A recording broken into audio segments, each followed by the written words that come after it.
Ahead on NCBA's Cattlemen to Cattlemen. Members of the beef cattle industry tackle tough issues every day.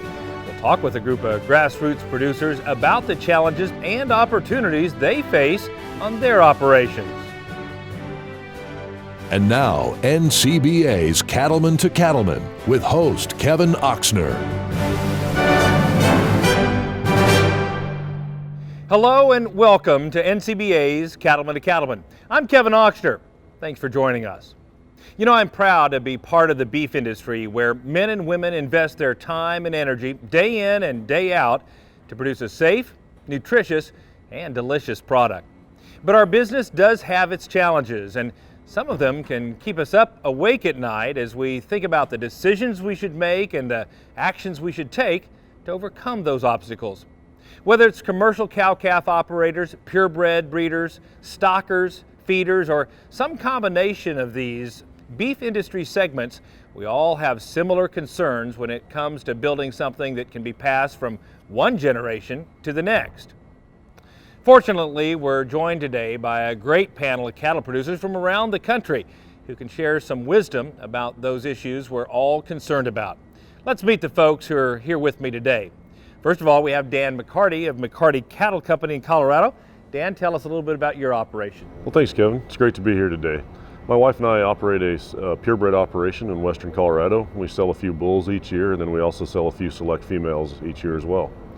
And beside Dan is Sasha Rittenhouse. She comes to us from Ohio in a cow-calf operation there. Is that right, Sasha? Yes, yep. My husband and I have a commercial cow-calf operation, and we also have a little row crop, and we also raise children.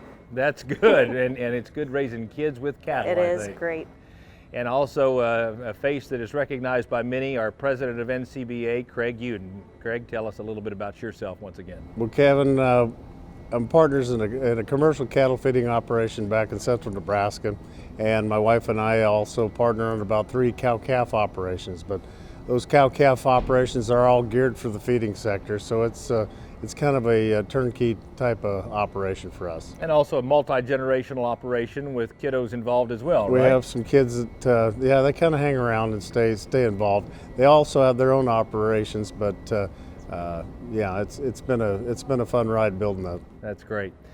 I want to dive right into it and talk about what your sense is in terms of some of the key hopes and fears of cattle producers as we look ahead to 2017. Dan, you talk to a lot of folks in your role.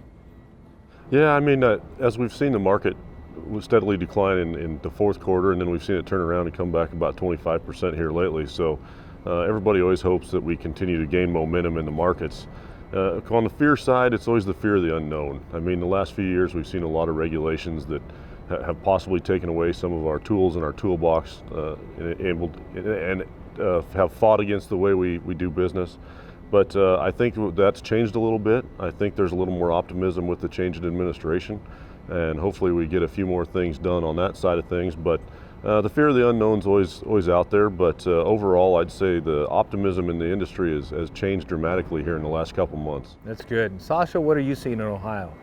Things are good.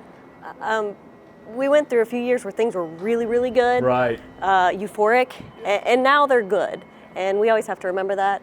That I think we're going in the right direction. We're going good, and we have a strong association. Yeah, that's great. You know, we talk a lot about price volatility, and I think that's the lesson the last couple of years. I saw some statistics that Randy Block presented that showed the feeder calf market has decreased 50% from 2014 to 2016, and fat cattle about 43%, and it was the largest one-time drop in markets in the history of the cattle business. Craig, what should that tell us about volatility, and what are you doing to manage volatility? Well, you know, we live in a global world, and as we saw our industry suffer under the drought, we really shortened up numbers. And it was really a perfect storm when you look at it, because we had other disease pressures in the other commodities. So we had an overall lack of protein. So this market rallied from extreme the mid 130s all the way up to 170s on the fat cattle side, and then it plummeted. So the farther it went up, you know, it's still cyclical in nature. So if the farther it went up, the farther it went down. But it's a little bit like a basketball, Right. Low to high, and then we're kind of in the middle now. So we've settled back down. As Dan suggested, we've rallied this thing up 20%. So we've taken out a lot of these extremes, but I think that's the fear when we know it's going to go up. We know there's another day it's going to go down. As markets move in tandem over time, we see higher highs and higher lows, but it still affects the bottom line quite dramatically. Yeah, and I think for a lot of folks, it was the steep and speed of the decline. We have a lot of information today, and I think even the experts didn't quite understand just how quickly this thing was going to change. Is that fair? I think that's fair. I think that is the fear of the unknown. That's but right. Now we've stabilized this thing. We have recovered up on the fat side of the market into that low 120s, and now we can build off of that. We kind of have a little different idea where we're going to be from here on, because the problem is the market didn't understand a little bit where the supply was, where truthfully was the supply, and with that kind of upward pressure, we had some issues with price at the retail counter because we drove those prices really high, but now they've come quite a bit off. The nice thing is we never lost demand at the retail counter. Actually, we've improved demand and maintained our prices, and now the prices are lower, we're increasing demand at the retail sector. We talk about volatility, Dan. What do you see cow-calf producers doing to try to manage price risk? Well, I think when you take a look back over the last few years, we're kind of in the perfect storm there when we had cattle numbers decline so much because we had drought in so many places across the country. I think we were all actually kind of shocked at how good we are at doing our job, because when you take a look at the expansion numbers, it happened a lot faster than everybody said it would, even the experts. So I think it really says something about the American cattlemen and how fast we can respond to some of these things. And the reason that is because of some of the new technology we use. We have the advancements in genetics and those type of things. But when we talk about trying to manage volatility, I think that slow and steady wins the race every time. And if we take a look back over some of the things that have happened in the last few years, and some of the folks in the generation before me that maybe lived through the 1980s, people my age had a lot to learn from those folks. Absolutely. So quite a few of us were still pretty slow and steady. Some of us got a little more aggressive than others, but in the end, it's all going to shake out, and I think everybody will be all right. But some people took some lumps and bumps, but we just have to make sure we can learn from past experience when it comes to these. Craig, I know there's been lots of talk about this fat cattle market, the futures market, the seeming disconnect. What is the value of producer groups like NCBA being engaged in these discussions as we try to find either new tools or new ways to manage this volatility? Well, it's very, very important. As we suggested, the market changed. As the market changed, our quality has never been any better. So is the product, is what we're producing, does the product fit the need? And that's one thing we've analyzed at NCB with a working task force. But cattle today grade closer to 75 to 80, which is a big improvement, a huge improvement. Yeah. So there's nobody can produce like the U.S. producer.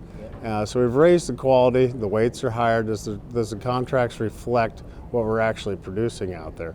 And so when you don't make changes over several years, it has to be looked at. So that's what that task force did in committee, and consequently we're trying to move these tools for risk management to fit what we're actually producing out there. So I think we've come a long way. Yeah. I think it also made a wake-up call to other commodity segments across. Is there risk management tools fitting their needs for whatever industry they're in? So I think there's we've kind of sounded the bell over here on the cattle side of things, and now we have everybody looking a little bit. So I think the Chicago Mercantile Exchange is looking at their products and seeing if they fit. That's good. Sasha, I guess I would ask you, as you think about a lot of cow-calf producers across the Midwest, Dan represents certainly the Western United States, what do you think some of the lessons should be as that we should have learned over the last couple of years with this huge run-up and now this decline? You always want to be flexible. When you're marketing your calves or your product, you need to be flexible. And you always need to have a handle on some of the value-added things, castrating, vaccinating, preconditioning your calves. And you also need to be flexible in when and where and how you market your product.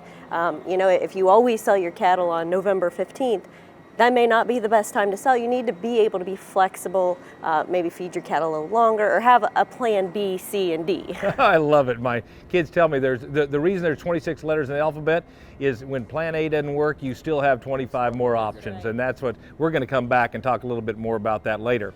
We have a lot more ground to cover before we're through.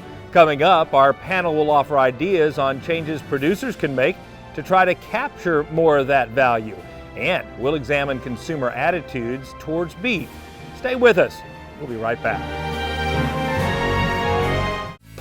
Do you know all you need to about working cattle? Did you know there are proven methods that can reduce stress for the animals, for you, and for your crew? Learn from the experts who can help sharpen your stockmanship and stewardship skills. By attending a stockmanship and stewardship event, you'll learn proven ways to work cattle more efficiently, skills that can help put more money in your pocket. Find out more and locate a training session near you at the website stockmanshipandstewardship.org. What does it mean to be dependable? It means you do what you say you'll do time and time again. Because performance isn't optional, and your task is essential. For over 95 years, we have proven ourselves to be the most dependable choice. That's why the cattlemen of this great nation trust Ritchie to provide fresh water on demand. Ritchie, proud to be a partner to the American cattlemen since 1921. Forward. It's more than a direction. It's mandatory. Because the beef business rewards the progressive, the doers, the ones who know what it takes to go easy on cattle and never set them back. So set your eyes on the horizon, turn your back to the wind, and move your herd the only way you know. Forward. Vista Vaccines. Always ahead.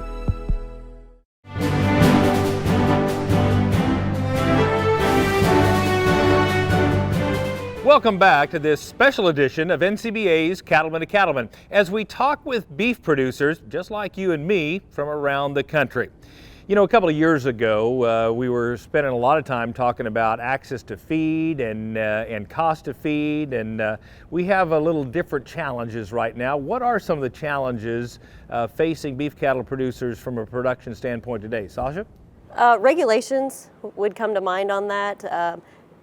I think throughout the whole country, there's some form of regulations that are affecting whether it's, you know, a water issue or land rights. I mean, it's all through the country, and those affect where we can graze our cattle, the kind of equipments we can use, applying fertilizer, manure, and all different kinds of things, and it's all being regulated in different ways. Absolutely. Craig, from your seat in the bleachers, what kinds of issues are creating some challenges? Well, you know, we've expanded this herd back, and we're back to 31.2. Well, like we said before, nobody can produce like the American producers. So we've got a lot of challenges out there, and we've got a lot of competing proteins. So we're going to have a lot of protein to get through, and consequently, one of those issues that I see is where do we move all that product? 96% of the world lives outside our borders. With the new administration, we've heard some issues with trade. That's been a big topic of the rhetoric on the election. So we're going to have to continue to vigilantly address these border issues, particularly when we look at Mexico, Canada, and Japan, because those are three of our largest trading partners. So we're going to have the highest quality product to sell. People want it, but we have to have access. So that's another issue that's laying in front of us right now. You know, a couple of years ago, we had such a short cattle supply that any four-legged beast that was a ruminant was worth a bunch of money. And in fact, talked to some folks that were choosing not even to precondition calves, just loading them up, taking them to sale barn. It was just, there was no discrimination in the market. Now we're in an environment where all of us are trying to figure out how can we get $20 or $25 more per calf. What are some of your thoughts about how we can add more value to these cattle? It's really important to build your calves for success. Vaccinate them, castrate, you know, make sure they're weaned 60 days before you move them. Prevent them from illness. Anything you can do to prevent them from getting sick, prevent having to treat them. Every time you treat a calf, you're losing ground.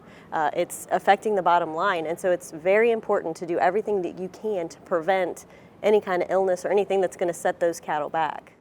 And Craig, you buy a lot of cattle, so from a feeder standpoint, what would you tell us as cow-calf producers, what can we do to add more value and make our cattle worth a little bit more than someone else's? Well, you know, there needs to be almost a story there too. You know, we identify a lot of cattle and we're pretty picky. We always have been, but we even get a little more picky right now. We're looking for cattle that they're going to have the proper health, carcass merit, and just performance, because we want to add value. We want to pay the added value to the producer that did all the attributes Sure. that made that quality product there. And we take it on, and then we're going to try to capture gain through the system by having higher quality, healthier cattle that really ring the bell at the end of the game and hit the center of the plate. Certainly, you talked about regulations earlier, this whole veterinary feed directive. Do you think that's fundamentally changing what people are doing and the difference between cattle that are prepared to do well in your feed yard and cattle that aren't? Well, I think what it'll do, it'll force people to look at how they've been managing and how they're going to manage in the future. So, you know, in my cow-calf operation, I use very little antibiotics because we do so much prevent. Okay, and we go all the way back to in vitro, and you know, we do a lot of work with nutrition and vaccine, or you know, we vaccinate the cows and the calves and everything. So we put a whole program. So it's more of a management program. I think long term that will benefit the industry a lot, because people will be doing a lot of prevent instead of treating. Yeah, right. I'd rather. I'm one of these guys that always wants to prevent, not. An ounce of prevention is worth a pound of cure, kind of concept. Dan, let's talk about the type of cattle. I mean, you're in the seed stock business. What are your thoughts relative to how we can change the type of cattle we create to make them more valuable? Well, as a purebred breeder, we're always trying to improve our cattle. But the one thing about here in production in the United States is there's one that fits everybody. It seems like there's many different. From the high deserts of western United States to the lush pastures of the Midwest, a lot of different type of cattle work in different areas. But on the purebred side of things, you know, we're trying to use new tools like genetically enhanced EPDs, genetic testing, to try and identify those cattle that have better marbling, better carcass traits, those type of things. And then as well, we're seeing increased demand for cattle that are going to be more efficient when we feed them. So. Those are the type of things that we look for, but as far as cattle type, we just try to make them work for our customers and make sure that they can cover the ground that they need to. Yeah, you know, the reality is we are still not just competing against other beef, we're competing against chicken and pork, and the advances those folks have made relative to the whole efficiency and cost side of the equation pretty impressive, aren't they? Yeah, it's unbelievable. Craig, a couple of years ago, your counterpart sat on this show, Bill Donald, a good friend of mine, and he said, you know, we need to cow up. I'm telling the boys we're going to cow up. And we were in that expansion mode, a lot of optimism, and it was about trying to find replacement heifers and build a herd. Are you equally as optimistic today about the future of the beef cattle industry? What would your recommendation be to some young people who may be watching about the next 3 or 4 years in the cow business? Well, we definitely have moved the herd back into that category, and we've had a lot of expansion. And we saw that we still are in an expanding mode after this last report, but the quality's out there, okay? The quality's out there. You know, we've been feeding cattle when we were short of cattle, we fed them to heavier weights, and we've seen the carcass weight starting to come down. We do know there's a lot of protein out there, and we know that there could be some issues getting all that product through the system. But again, demand is good because we produce such a high quality product. We see continuing demand for a product and increase in consumption. So I'm very optimistic. As long as we have the quality, the safety, and the taste, we're going to be at the center of the plate. So we're going to keep moving forward there. But we do have a supply issue out there. Yep. But as markets adjust, they will find we'll get a balance in here. Sure. And we want to build on demand right now, and both foreign and domestic. I couldn't agree more. Thank you guys for your insight. Now, don't go away. When we come back, we'll take a closer look at feed costs and other input issues. Stay with us. Well, I think a rancher has to be a steward of the land. There's nobody else that can take care of land better than a rancher. When we switched over to the Purina products, it was a step in the right direction. The difference we see in the cattle is the consistency of their nutrition. The cattle hold their condition a lot better throughout the whole year. It does make a difference that we can see day in and day out.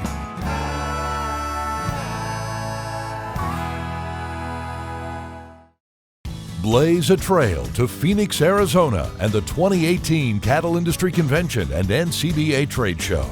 It's the cattle industry's biggest convention, and there will be education, networking, and fun.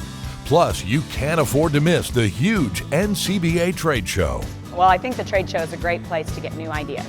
There's no better place for cattlemen and women to learn and connect with fellow producers from across the country. The NCBA Trade Show is one of the great reasons to attend the convention. There's so many things to see, from vendors to livestock handling, demonstrations to all kinds of things, meat cutting demonstrations. It is a wealth of information. Plus, there will be top-notch entertainment and information that will help the bottom line of your cattle business. So blaze a trail to Phoenix and the 2018 Cattle Industry Convention and NCBA Trade Show, January 31st through February 2nd. Visit beefusa.org for more.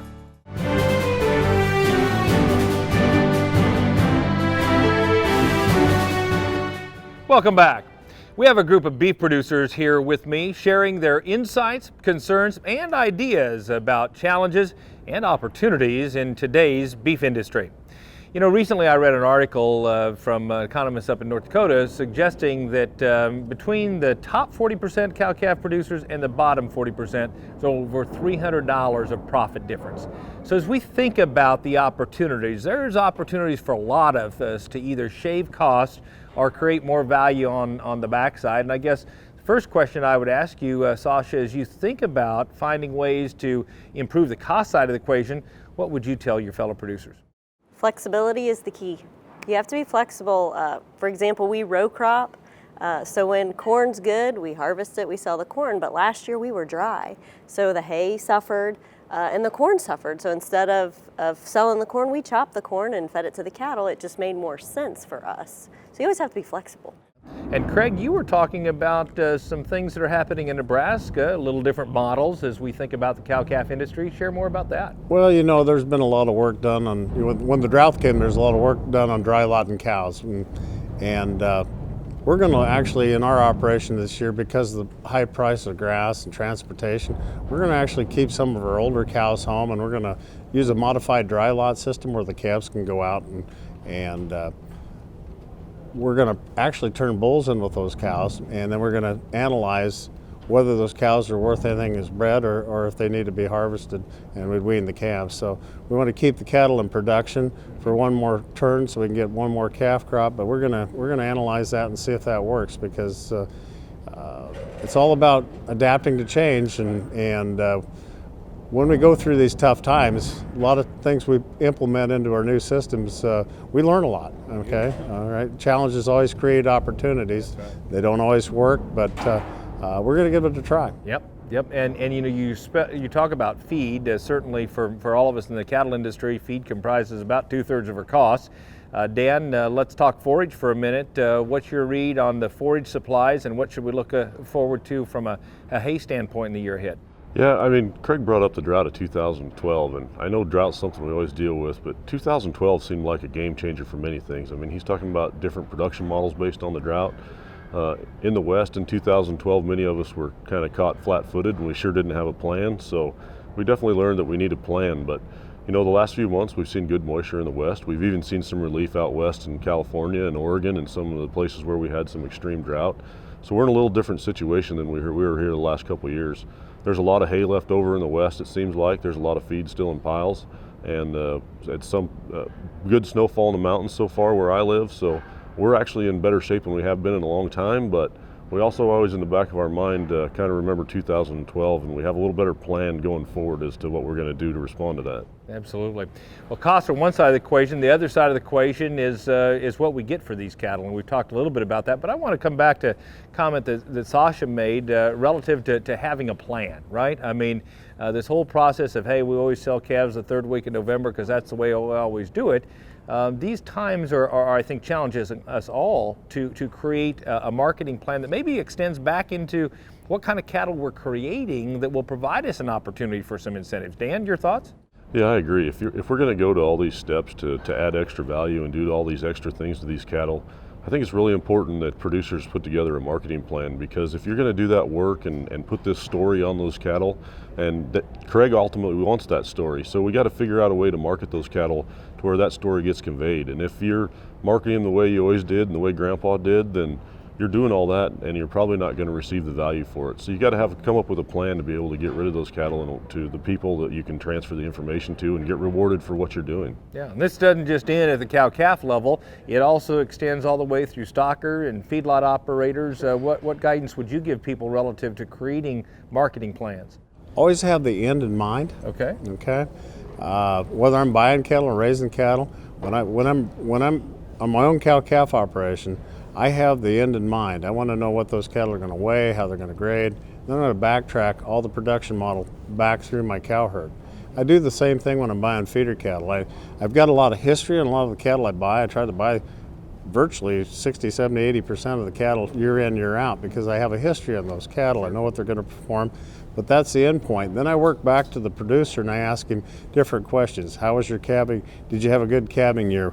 Have any issues when they were on the mama? How did the weaning go? Stuff like this. I'm backtracking all the way because I'm one of these gate to plate. I look at the whole thing, and everybody handles this beef animal along the way, and the better we do it all the way through, the less surprises we have at the end, the better results we have when we present that beef steak out there to whoever's going to consume it. Even though we're a fragmented industry, we can gain some value by being aligned, being coordinated, finding some way that we save each other money and make each other money in a integrated, or I should say, a coordinated system. And I think you brought up that point. There's a lot to be captured, and the more we communicate, the less of that money gets away from us, and we as producers capture a lot more of that if we just communicate up and down the chain. Great advice. Thank you guys for that additional insight. And still ahead, we'll have more on the critical issues facing all beef producers, including consumer pressures. Stay with us. There are many great reasons to join NCBA, and that includes exclusive NCBA member-only discounts, such as savings on new equipment purchases from Caterpillar. CAT is proud to be a sponsor of the NCBA and provide member discounts on our equipment. We've been a partner with the NCBA for a number of years and are excited to offer you, the members, exclusive benefits. NCBA members can save up to $2,000 when you buy or lease a qualifying machine, including backhoe loaders, skid steers, and more. Also save an additional $250 on select CAT attachments. Caterpillar is proud to be a sponsor of the NCBA and work with you, the producers, on future equipment purchases. You can go to catresourcecenter.com to learn more about our products and offerings. Saving big money on equipment purchases from Caterpillar is just one of the great deals you get as an NCBA member. Don't miss out. Join NCBA today at beefusa.org. Stay Tough fence will last 3 times longer and is 4 times stronger than low tensile fencing. High tensile wire, solid vertical stays, and tight fixed knots all provide superior strength. You will use fewer posts, saving time, labor, and money. Protect your investment for generations with Stay Tough fence. Stay strong, stay tight, stay tough. You're watching NCBA's Cattlemen to Cattlemen on RFD TV. Welcome back. So far, we've touched on some important topics like the cattle markets and how we can control input costs. Now, let's turn our attention to consumer wants and demands and how that impacts our bottom line. You know, I read an article earlier this fall that said a group of advertisers and marketers identified the word transparency as the #1 marketing word of 2016. I think the same is true in the beef cattle industry, and I guess I'd begin with you, Sasha. What are we doing in the industry to be more transparent and to address this issue that consumers really want to know where and who is producing their food? A lot of social media. Communicate a lot with social media right now. The millennials, the millennial moms are the ones making a lot of the decisions on what's on the plate. Those millennial moms spend a lot of time on social media. And so we need to tell them the hows and the whys through social media. You cannot over communicate with a consumer at all. That's a great point. Craig, how do you think consumer preferences and concerns are going to change the production practices and literally how we produce beef in the United States? Well, I think we're going to continually, we're going to have these pressures are going to continue, you know.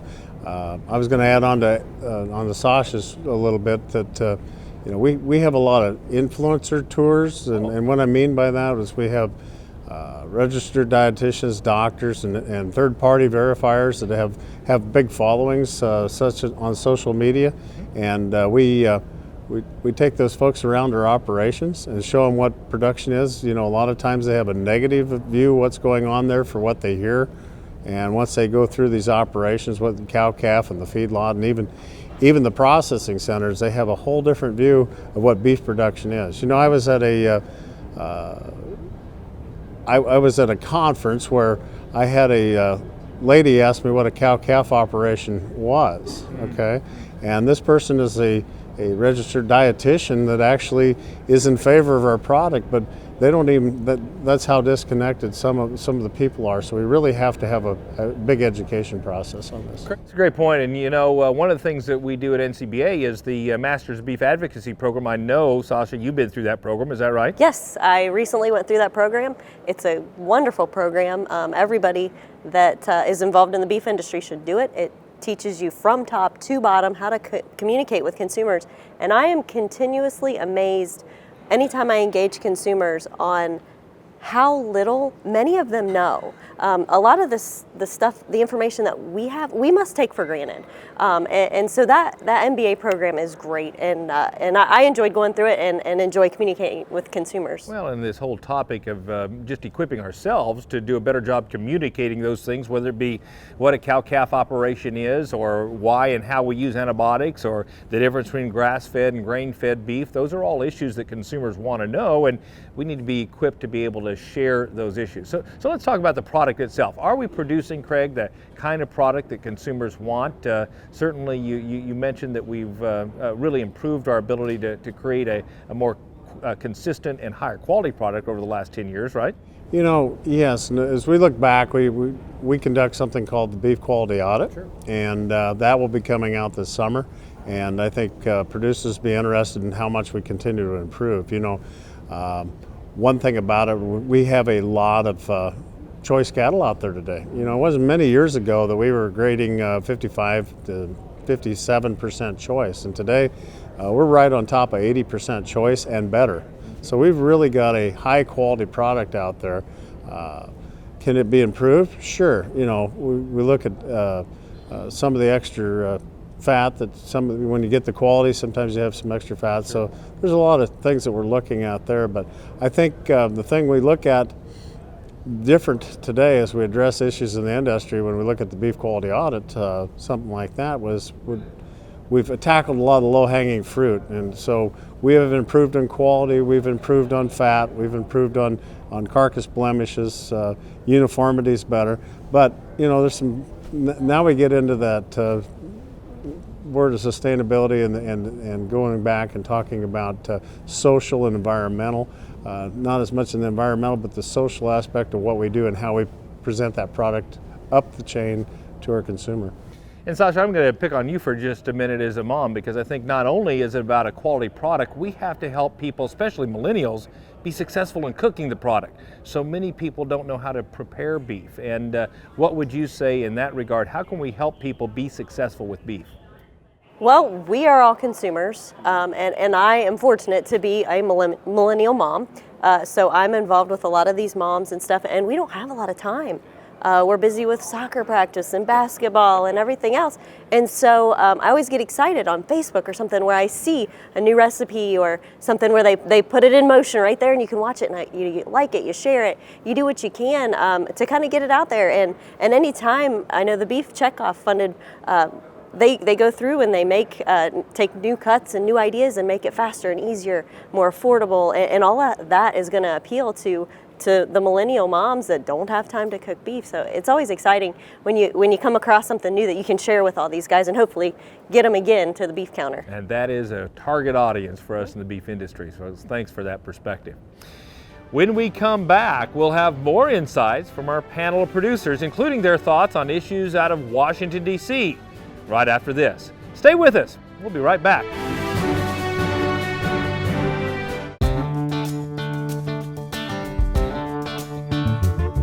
May your hands always be busy. May your feet always be swift. May you have a strong foundation when the winds change and shift. May your heart always be joyful. May your song always long be live brotherhood. Stay forever young. And long live the truck that holds it together. Ram, America's longest lasting pickups. Say goodbye to your toughest pasture and rangeland weeds for good. Because one product offers season-long control, handles the widest spectrum of broadleaf weeds, and clears the way for increased forage with greater grazing flexibility. So you get more beef per acre at a cost that can't be beat. It's Grazon Next HL herbicide, and if it's in your pastures, plain and simple, weeds won't be. There are many great reasons to join NCBA, and that includes exclusive NCBA member-only discounts, such as savings on new equipment purchases from New Holland. Hi, I'm Mike Corman with New Holland Agriculture, and I'm pleased here to talk about our New Holland member benefits to the National Cattlemen's and Beef Association members. New Holland offers special benefits to NCBA members where they can save up to $1,000 off the purchase of a New Holland equipment. Members can save off the purchase of New Holland hay and forage and mid-range tractors, as well as other products. We have New Holland dealers located throughout the United States. Stop into your New Holland dealer and learn more. New Holland and NCBA, smart partners for agriculture. Savings on equipment purchases from New Holland is just one of the fantastic deals you get as an NCBA member. Don't miss out. Join NCBA today at beefusa.org.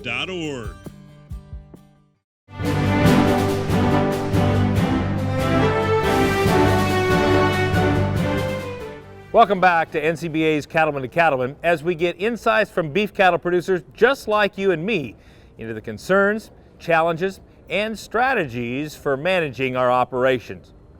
Guys, I want to talk a little bit about Washington, D.C. in this next segment here. And, one of the things that's been on the top of mind of so many cattle producers is the issue of trade. We've heard a lot of rhetoric from President Trump about NAFTA, about TPP. And certainly we're generating about $300 head value because of our foreign trade right now. You've mentioned it before, we're adding pounds of product as we build the cow herd. I think it's going to be pretty critically important long term. Dan, what are your thoughts relative to the overall trade picture and what we should expect out of Washington, D.C.? Well, I mean, with the rhetoric coming out of the administration the last few months, I think that we have a reason to be a little bit nervous. We've worked really hard over the last 15, 20 years to make sure that we can get our product into markets around the world that increase value to us as producers. We've worked really hard to grow those markets, expand those markets, and to try and even find new markets. So when we talk about maybe things that the administration have been talking about that could trigger some problems with that for us as beef producers, I think we should be pretty concerned. It's not only important that I think we get our product out around the world, but when we take a look at pork and poultry production right now as well, it's critically important for us as cattlemen that we can export those products as well to help clear the market and make sure that we can retain demand domestically and internationally. So trade is very, very important, and I think it's something that we're going to be continuing to be talking about and focused on for quite a while. Craig, what are your thoughts? Well, on the trade issue, one reason we do trade is we trade a lot of products we don't consume over here. Sure. Take, for example, the tongue. The tongue will add $1.50 for every 550-pound calf as long as it's exported because it has that much more value in the open market.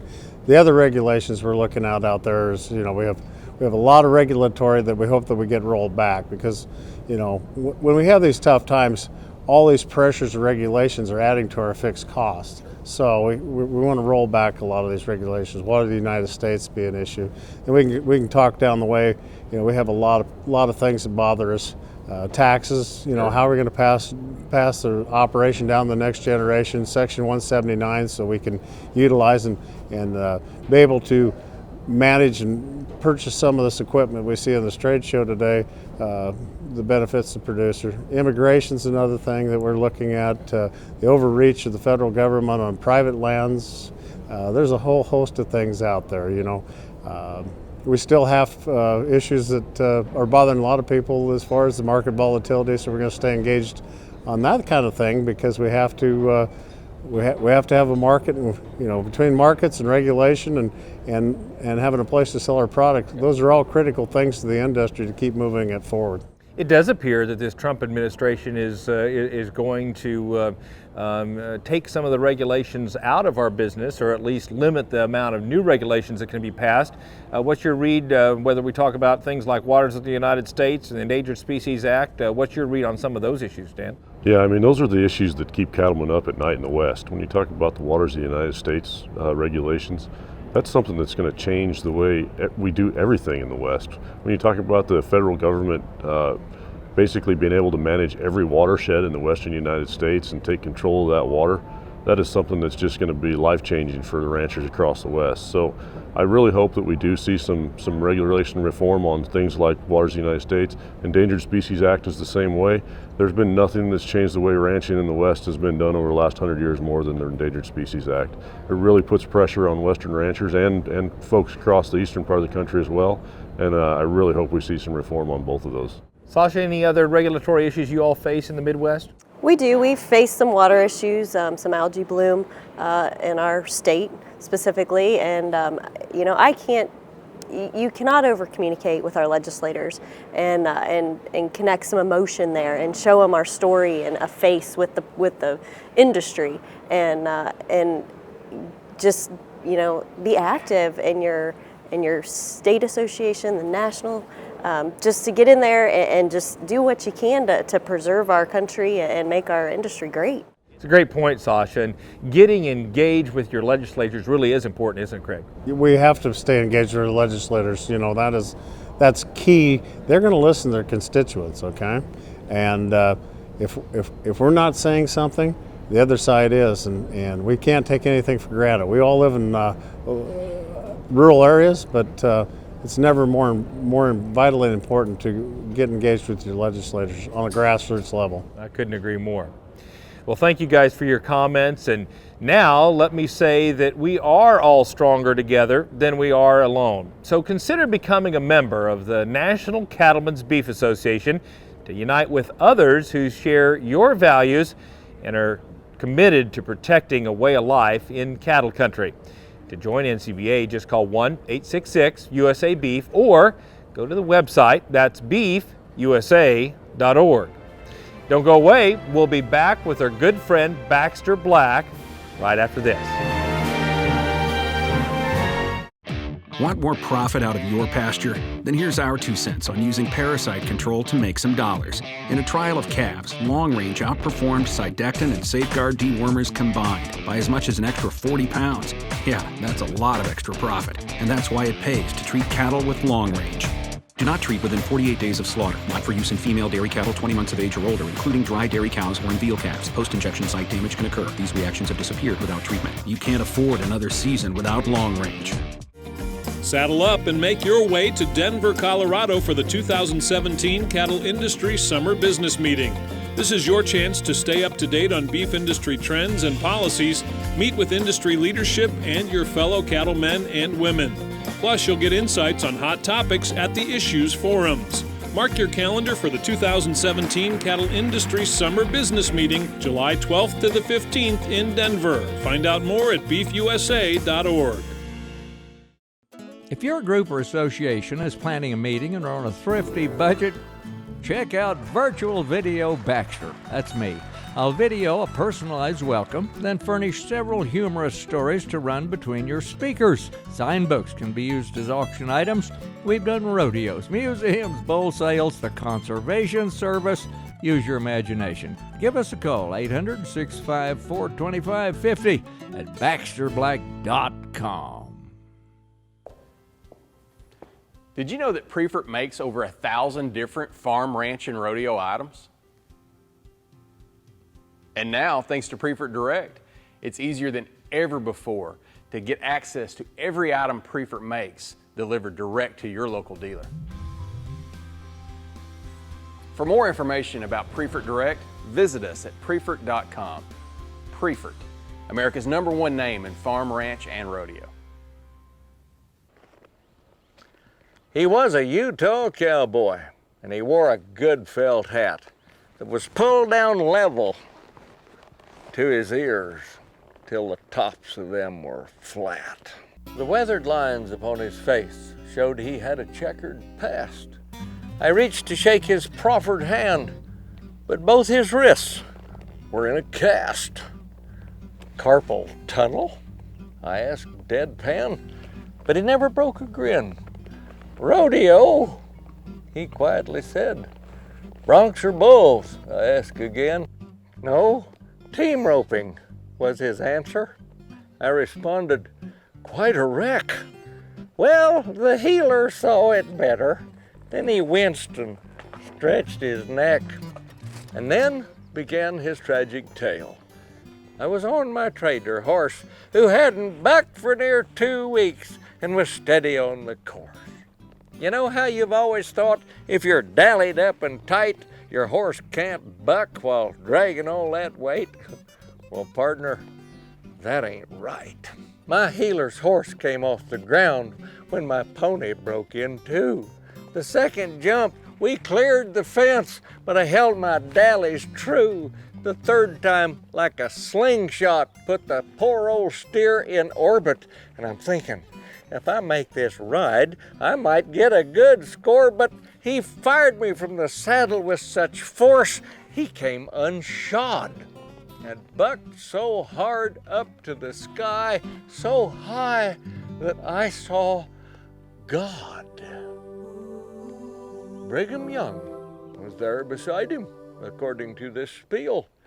Respectfully, I waited for the wisdom he'd reveal, some divine-sent revelation of man's purpose here on earth, or a glimpse of cowboy heaven, or what angels' cows are worth. Did he give you any inkling of your future dirt to dirt? Yes, he did, the cowboy whispered. He said, son, this is going to hurt. This is Baxter Black from out there. Thanks, Baxter. We sure enjoy our visits with you each and every week. Want to rewatch an episode of Cattlemen to Cattlemen or catch up on anything you've missed? Then visit our YouTube page. You'll find replays of all our shows filled with educational segments and producer profiles from around the country. It's also another chance to see Baxter Black. So check us out at youtube.com/Cattlemen to Cattlemen. We're back right after this with some final thoughts from our panel. Stay with us. No matter what job I've got to do, my John Deere 5E tractor can do it all. Whether I'm cutting, moving feed, or building a fence. Using my 5E means my work gets done faster at a price I can afford, and that works for me.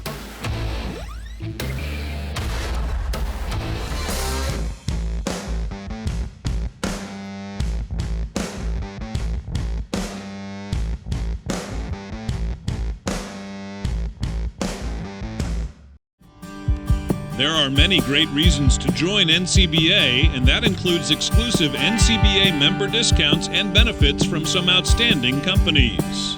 Hi, this is Kerry Bastine, President of Roper Apparel and Footwear, Stetson Apparel Boots, and Tin Hall.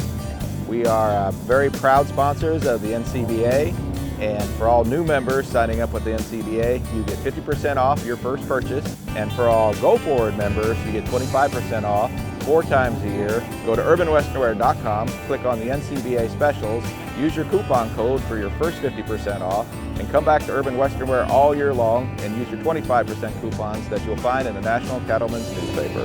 Big discounts on boots, clothing, and Western apparel is just one of the many amazing deals you get as an NCBA member. Don't miss out. Join NCBA today and enjoy these exclusive member discounts. Find out more at beefusa.org.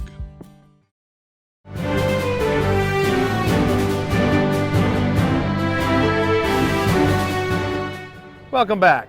As we wrap up our program today, I'd like to invite each of our panelists to share some final thoughts. Dan, what guidance would you give our viewers? Well, Kevin, I think we have an incredibly bright future in our industry. We love what we do. We create a great product.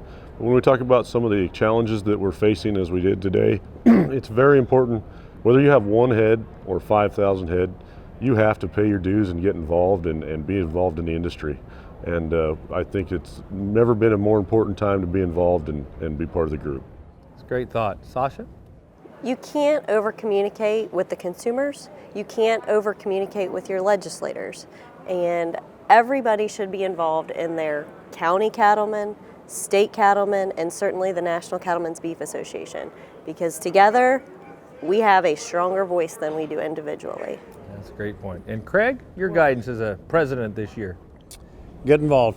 Good. Yeah, definitely get involved. I agree with both these guys.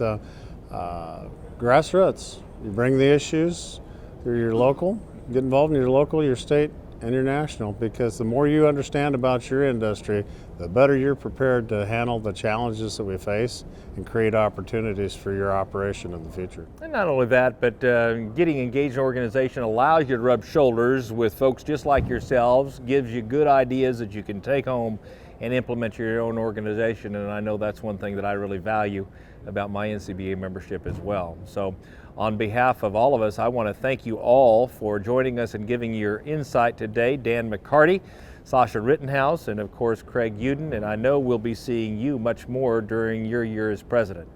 Thanks for coming. Now don't forget, every day NCBA staff in Washington, D.C. and in Denver is working to protect the interests of cattle producers all across the country. Join in the fight to protect our way of life by becoming an NCBA member. Just call 1-866-USA-BEEF or go online to the website beefusa.org. Well, that wraps up this edition of NCBA's Cattlemen to Cattlemen. Thanks again to our panel, and thank you for watching. We'll see you next week right here on RFD TV.